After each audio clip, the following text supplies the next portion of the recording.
Hey guys, welcome back to the channel. Today we are talking about points and miles for retirement travel, a beginner's guide starting from zero. Yeah, a lot of people are intimidated by using points and miles, and when it gets brought up, they just say, well, I don't really do that because I don't understand it. And we were there too about 5 years ago. We didn't really do the points, didn't understand them. And then we thought, we're going to be traveling a lot. We might as well look into it. So we figured it all out, and we're going to explain that to you today. And we have a lot of videos on the channel explaining that. But the first core concept that you really need to know is that there are two kinds of points. And this is what we got wrong, and a lot of people get this wrong, is that they think that there's only the points that you get from a certain card or a certain airline, which is if you have a Delta card, you're going to earn Delta points. If you have a United card, you're going to earn United points. And that is true, but there are also cards that earn points you can transfer, and you can transfer them to many different programs. And so that is going to be like Chase points, City points, and Amex points. Those are the more valuable points because they can be transferred not only to airlines, but sometimes hotels. Sometimes that doesn't make sense, but in the case of transferring Chase points to Hyatt, it does make sense. So those are the much more flexible cards to have.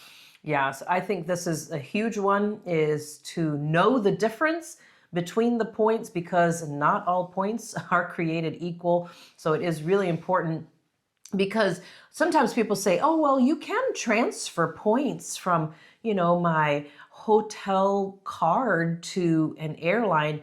Yeah, but you're really devaluing those points. So they're going to be wasted instead of using them properly the way that you're supposed to. So you do have to, from the very beginning, completely understand what the difference is between the points and what kind of points you have and how you're earning them and where you can send those points as well. Yeah, a good rule of thumb to remember when you're starting out is that airline points are more valuable than hotel points for the most part.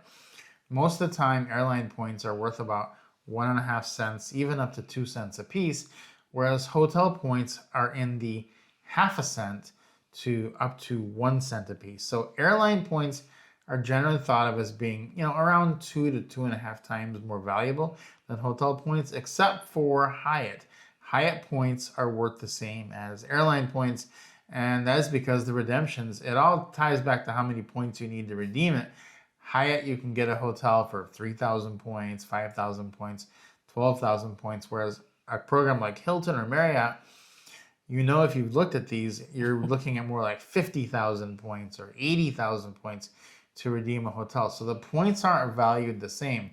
And so when you're transferring from a card like Amex or Chase to a program, you almost always want to transfer to an airline, except for Hyatt. You could transfer to Hyatt because they are the same value as the airline points. And so that is kind of the thing that trips people up, and they'll transfer Chase points to IHG, and it's like, oh, you just transferred points that were worth 2 cents to get a point that was worth half a cent. And so that is the mistake people make, and you want to avoid doing that. Yeah, it's a bit of a challenge, and it's definitely probably one of the biggest mistakes outside, it's just, you got to really understand what you have and the value of what you have.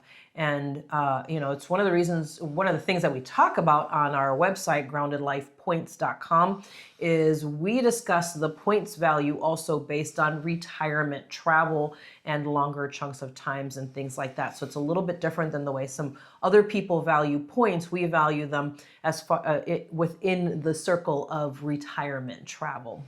So the question then becomes, how are you going to get these points? There's several different ways you can get them.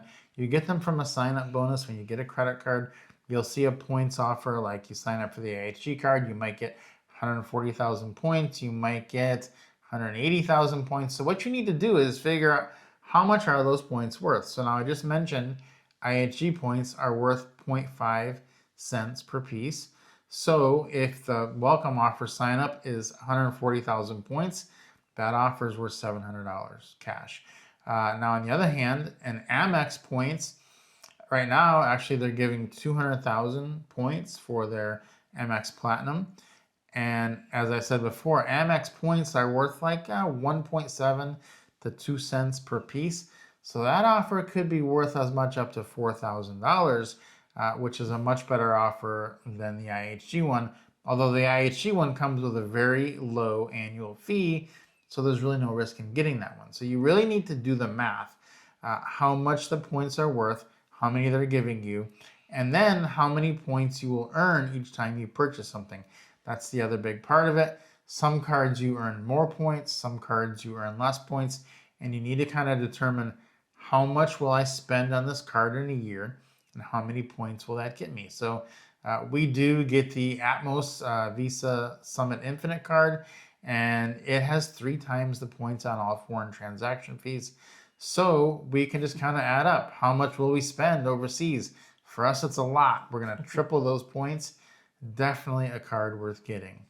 Yeah, again, this is where knowing those points is so important, and where they come from and how you can, continually earn them. Because I think a lot of people get stumped at this point where they're like, well, where am I going to get these points from? How am I going to get this massive amounts? You hear people saying things like, oh, I've got 1 million points. Well, how are those people getting those points? And this is how they're doing it. You're using your welcome offers, and you're leveraging the cards towards things that will help you. There are cards that have, 3 times multiplier on points for purchasing certain things, or like things like travel, or like Rob said, foreign transactions. That's pretty huge, seeing as we live outside the US. So almost everything we purchase is a foreign transaction. So that adds up really quickly. Yeah, so which cards should you get is the next thing people want to know. And what you want to do is, instead of taking like a shotgun approach to everything and just getting a bunch of different cards, you want to work towards a goal with your cards. So let's say you picked that you were going to do Hyatt hotels for the year. And that's a good thing to pick because that's a great program, probably the best perks in their loyalty program. And you can really get a lot of points through them. You would want to get the Hyatt card, first of all. Obviously, that's one that's going to help you earn a lot of points at Hyatt. But then you would also want to get a Chase card, like the Chase Business Inc. You could also get the Chase Sapphire Reserve, because that is the only other program that you can really transfer and should transfer to Hyatt from. So a lot of times we'll have a couple 100,000 Chase points. So we both signed up for the Chase Business Inc. card. I think we got 100,000 points each for that. So that 200,000 points we can transfer directly to Hyatt. And with the Hyatt card, I think we got about 80,000 points with that one. So we're sitting, once we paid for the sign-up bonuses, right around 300,000 points with that. And you can actually get really nice Hyatt hotels in Asia for as little as 3,000 points. So if you're sitting on 300,000 points and it's 3,000 points a night, yes, you can get 100 nights for free in Asia in a Hyatt, and that's pretty incredible. So, and that really didn't even cost you anything, and that's just from the sign-up bonuses. So that's kind of how you leverage it. But all 3 are working together in that instance.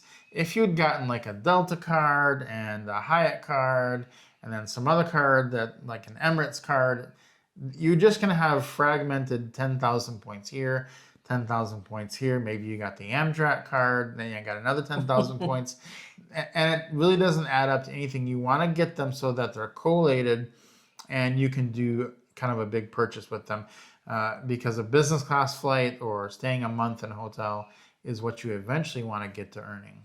Yeah, I think that that's so important to know also, where all the moving parts are and where those pieces go. The other super key thing here too to interject as well is to understand that at no point do you carry a balance on any of these credit cards. You are paying them in full every single month, because if you're paying interest, then that is actually taking the value down of earning and spending these points. So make sure that you're paying these in full every single month, so you're not paying a penny of interest, because that's where you're going to really fully maximize your value for these points. So the things you're going to be able to get with points is basically flights and hotel stays. And so you do want to get this to the point where you are able to get something that's worthwhile. You don't want to be in a situation, if you're doing retirement travel, where you have enough for 2 nights somewhere, because then you're flying somewhere and you're staying 2 nights, and then you got to pay cash and maybe it's expensive and you got to add on. So you want to really, like I said, you want to collate your points into specific programs so that you can do that. So which ones are going to be the best ones for you to start with? Here's the cards that we like and enjoy and think are the best for beginners. There is a link to these in all the description if you want to check them out. But IHG is the first one. It's kind of the one that everybody gets. $95 annual fee. That's covered because they give you a free night every year. And then the point system is amazing because once you get that card, you do get a 4th night free on IHG hotel stays. And that alone reduces your cost at IHG by 25% every time you stay if you are staying in a group of 4. Then we have the Atmos card, which we have talked about a lot. There are several of them. This is the more expensive one. It is the one with the higher annual fee. I believe it's $395, but it does get you 3x points on all foreign transactions. Then, of course, you'll want a Hyatt card. That is one of the programs you'll want to get into.